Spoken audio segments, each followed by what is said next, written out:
आज का जो फोर्थ चैप्टर मैं आपको पढ़ाने वाली हूँ उसका नाम है physical education and sports for differently abled. आपने स्पोर्ट्स सबके लिए सुना होगा, तो ये डिफरेंटली एबल्ड पर्सन के लिए भी है। डिफरेंटली एबल्ड पर्सन का मतलब वो है जो नॉर्मल पॉपुलेशन से थोड़े से डिफरेंट होते हैं, चाहे वो फिजिकली हो चाहे वो मेंटली हो। उनको हम स्पोर्ट्स में कुछ रूल्स और रेगुलेशंस को चेंज करके इन्वॉल्व कर सकते हैं। ओके, डिफरेंटली एबल्ड के लिए हम दो चीज़ों को कंसीडर करते हैं, एक तो डिसेबिलिटी और दूसरा डिसऑर्डर। डिसेबिलिटी और डिसऑर्डर में डिफरेंस क्या है? डिसेबिलिटी अपने आप ये वर्ड ये बता रहा है कि जो किसी भी काम को करने में एबल नहीं है, सक्षम नहीं है। मतलब सारे काम में नहीं, कुछ काम में। Inability in performing any functional work, जो आप काम कर रहे हो ना, उसको करने में नॉर्मल पर्सन से डिफरेंटली एबल पर्सन को ज़्यादा एफर्ट लगाने पड़ते हैं या वो कई बार ऐसे काम नहीं कर पाते हैं। Unable to do day to day common task, जो आप अपने डेली के काम करते हो बिना किसी परेशानी के, जैसे कहीं जाना है, आना है, कुछ उठाना है, खाना है, किसी चीज़ की आपको एक्सप्लेनेशन देनी है, ये सारी चीज़ें बहुत कॉमन टास्क होती है। वो अगर करने में किसी को प्रॉब्लम हो रही है तो वो क्या है, उसके अंदर की डिसेबिलिटी है, एक पर्सन की डिसेबिलिटी है, ये होता है डिसेबिलिटी। अब आते हैं हम डिसऑर्डर। डिसऑर्डर क्या होता है? देखो, ऑर्डर मतलब जो एक सीक्वेंस में चल रहा है वो होता है ऑर्डर। डिसऑर्डर मतलब वो एक सीक्वेंस में नहीं चल रहा। जैसे फॉर एग्जाम्पल, आप घर में उठते हो आराम से, सारे काम एक रूटीन वाइज नॉर्मली जो जो हम सारे काम करते हैं वो आपका क्या हो गया, ऑर्डरली काम हो गया। लेकिन जिसको डिसऑर्डर है, क्या है डिसऑर्डर, वो एक तो नॉर्मल वर्क नहीं कर पाएगा, दूसरा ऑर्डर में भी नहीं कर पाएगा, और ये उसकी दिक्कत फिजिकली भी हो सकती है, काम से भी हो सकती है। तो ये मतलब होता है डिसऑर्डर का और डिसेबिलिटी का। डिसेबिलिटी तीन तरह की होती है, एक कॉग्निटिव, एक इंटेलिजेंट और एक फिजिकल। कॉग्निटिव का मतलब ये होता है कि जब आपको बहुत सारी चीज़ें दे दी जाती है और कहा जाता है इस चीज़ के ऊपर आपको कुछ सोच के, कुछ समझ के एक्सप्लेन करना है, तो नॉर्मली एक पर्सन उस चीज़ को सुनेगा, समझेगा और कुछ एक्सप्लेन कर पाएगा। लेकिन अगर कोई डिसेबल पर्सन है तो और उसको डिसेबिलिटी कॉग्निटिव रिलेटेड है, तो क्या होगा, वो उस चीज़ों को समझ ही नहीं पाएगा, उस चीज़ों के अकॉर्डिंगली आंसर ही नहीं कर पाएगा। इंटेलिजेंस में क्या होता है, लिखने पढ़ने में दिक्कत होती है, छोटी छोटी प्रॉब्लम्स दे देते, जैसे 2+2 आपने दे दिया उसको, तो उसको ये नहीं समझ आएगा कि इसको सॉल्व कैसे करना है, इसमें करना क्या है। आईक्यू लेवल थोड़ा सा कम होता है, जनरली जो नॉर्मल होता है सबका उससे कम होता है। उसके बाद आता है फिजिकल। फिजिकल में क्या होता है, उसको मूवमेंट करने में दिक्कत हो रही है, मतलब इधर से उधर जाने में दिक्कत हो रही है, उसकी बॉडी की स्ट्रेंथ कम है, स्पीड कम है, और उसका जो पोस्चर है वो नॉर्मल पर्सन की तरह नहीं है। ये होता है फिजिकल डिसेबिलिटी। Got it?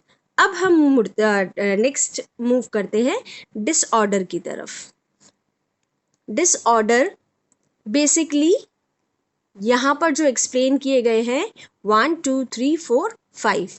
पहला है ADHD, मतलब attention deficit hyper active disorder. देखो, अटेंशन मतलब जहाँ ध्यान लगाना होता है, उसमें डेफिसिट मतलब कमी, हाइपर एक्टिव कि एक तो ध्यान आप लगा नहीं पा रहे हो और बहुत ज़्यादा एक्टिव हो, ऐसा डिसऑर्डर। ठीक है।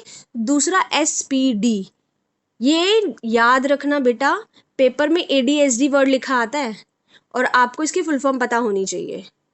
ठीक है, तो इसीलिए मैंने शॉर्ट फॉर्म में और फुल फॉर्म में लिखा है, ये ध्यान से अच्छे से इसको याद कर लेना। SPD मतलब सेंसरी प्रोसेसिंग डिसऑर्डर, हमारे सेंस ऑर्गन है ना, वो क्या है, अच्छे तरीके से काम ही नहीं कर पा रहे, तो क्या हो जाएगा, sensory processing disorder. ASD autism spectrum disorder, इसका तो सबसे अच्छा एग्जाम्पल आपके पास है तारे ज़मीं पे। ओके, उस पिक्चर को जिसने देखा है वो ASD का मतलब इजीली समझ पाएगा, मतलब लर्निंग डिसेबिलिटी। ठीक है, ए ASD डायरेक्टली किससे जुड़ा है, लर्निंग डिसेबिलिटी से, पढ़ने लिखने में दिक्कत। ODD oppositional deficient disorder. क्या मतलब है इसका? Oppositional deficient disorder. ओपोजिशन मतलब ओपोज करना, मतलब किसी चीज के लिए बार बार रोकना, मना करना, फ्रस्ट्रेट हो रहना, तो ये होता है ओडीडी। अब आते हैं ओसीडी, ऑब्सेसिव कंपल्सिव डिसऑर्डर। मतलब किसी भी एक चीज के लिए अपने एक्शन को बार बार रिपीट करना, अपने काम से संतुष्ट ना होना इज ओसीडी। ये इंग्लिश में ही याद करना है। ADHD, SPD, ASD, ODD, OCD, obsessive compulsive disorder. Hindi में याद नहीं करना, क्योंकि जब पेपर में ये आता है तो ऐसे ही लिखा जाता है, एडीएचडी ही लिख के देंगे वो, और आपको यही लिखना है, ठीक है। और मैं इसीलिए भी बोल रही हूँ, 2-3 बार इसको पढ़ोगे ना तो याद हो जाएगा। अब हम मूव करते हैं, इसको एक्सप्लेन करती हूँ मैं कि एक्चुअल में है क्या क्या। अब एडीएचडी में होता क्या है, देखो।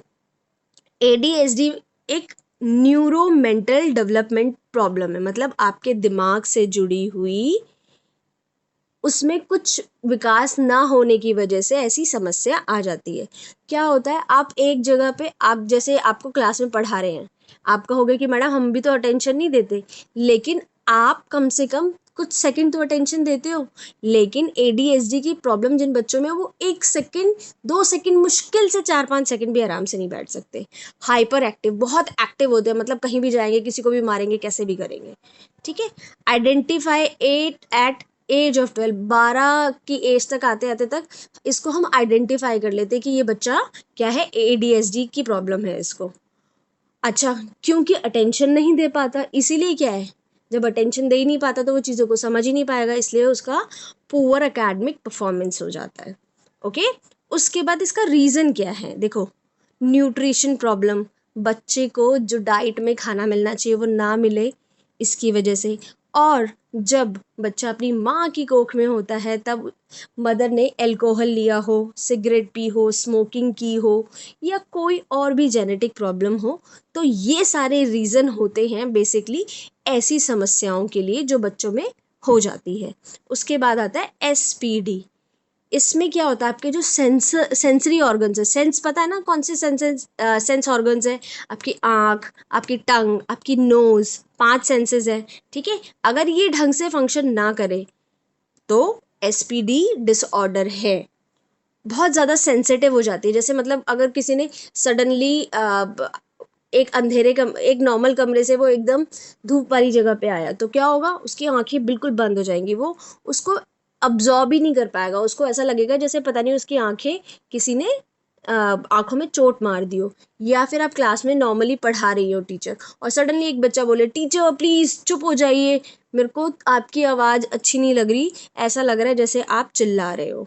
तो क्या मतलब कि उसके कान, सेंस ऑर्गन है ना, ये क्या है, रिस्पॉन्ड ही ढंग से नहीं कर पा रहे, वो नॉर्मल आवाज़ को भी क्या समझ रहे हैं कि बहुत ज़्यादा शोर हो रहा है।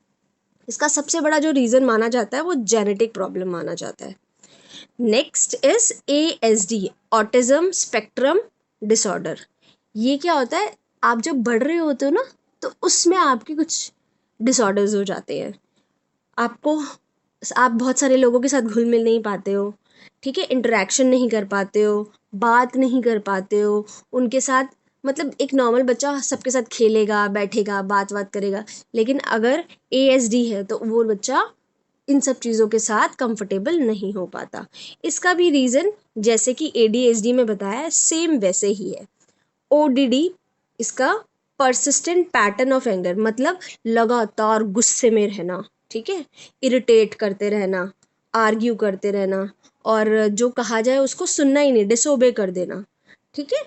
इसका क्या रीज़न होता है, एक तो घर का एनवायरनमेंट, कि आपके घर का एनवायरनमेंट कैसा है, आप जहाँ रहते हैं वहाँ पे भी ऐसे ही रहता है कि हमेशा कोई ना कोई चिल्लाता रहता है, कोई ना कोई कुछ ना कुछ उल्टा सीधा बोलता रहता है, या साथ में उसके जेनेटिक कारण भी हो, तो ये दोनों रीज़न मिलके ओडीडी के लिए रिस्पॉन्सिबल है।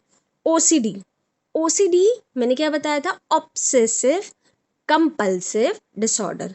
इसमें क्या होता है, डर रहता है कि यार मैंने जो काम किया है वो सही किया है नहीं किया है, ऐसा लगता है कि यार मुझे ना कोई नुकसान पहुंचाने वाला है। जैसे जर्म्स, मैं किसी से संक्रमित हो जाऊंगा, जैसे अभी कोविड-19 में जिनको ओसीडी है वो तो सबसे ज़्यादा परेशान होंगे। क्यों?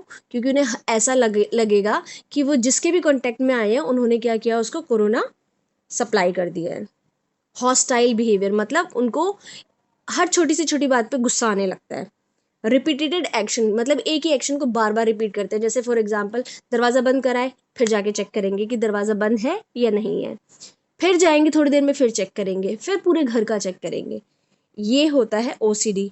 और हमेशा एक है ना किसमें, संदेह में रहते हैं, सस्पिशियस मतलब संदेह, ठीक है।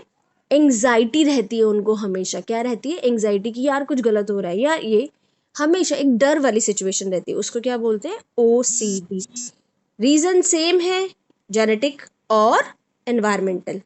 अब नेक्स्ट है कि ऐसे बच्चों के साथ आप स्पोर्ट्स को कैसे खिलाओगे, कैसी स्ट्रैटेजीज बनाओगे सो दैट जो स्पेशल नीड वाले बच्चे हैं उनको भी स्पोर्ट्स का फ़ायदा मिले। भाई स्पोर्ट्स तो ऐसी चीज़ है जिसमें जिसमें हर कोई इंजॉय करता है, ठीक है। तो इसमें कैसे अपने आप को इन्वॉल्व करते हुए आप इन बच्चों को इन्वॉल्व करोगे। सबसे पहले इनके लिए क्या होना चाहिए, एक सेपरेट विंग मतलब एक अलग जगह होनी चाहिए जहाँ पर इस तरह के बच्चों को आराम से एक इन्वायरमेंट दिया जाए खेलने के लिए। साथ ही साथ एक्सपर्ट हो, उन्हें पता हो कि भाई ये बच्चा जो है वो बहुत ज़्यादा गुस्सा करता है, तो उसका गुस्से को कंट्रोल करते हुए उसको खिलाना है। उसके बाद ऐसे एक्टिविटीज़ ऐड करनी है जो उनकी डेली लाइफ से जुड़ी हो, ताकि वो खेलते खेलते अपनी डेली लाइफ की एक्टिविटीज़ को भी धीरे धीरे लर्न कर पाए। और उनके हिसाब से कॉम्पिटिशन्स रखने हैं, नॉर्मल बच्चे के हिसाब से नहीं रखने, उनके हिसाब से रखने।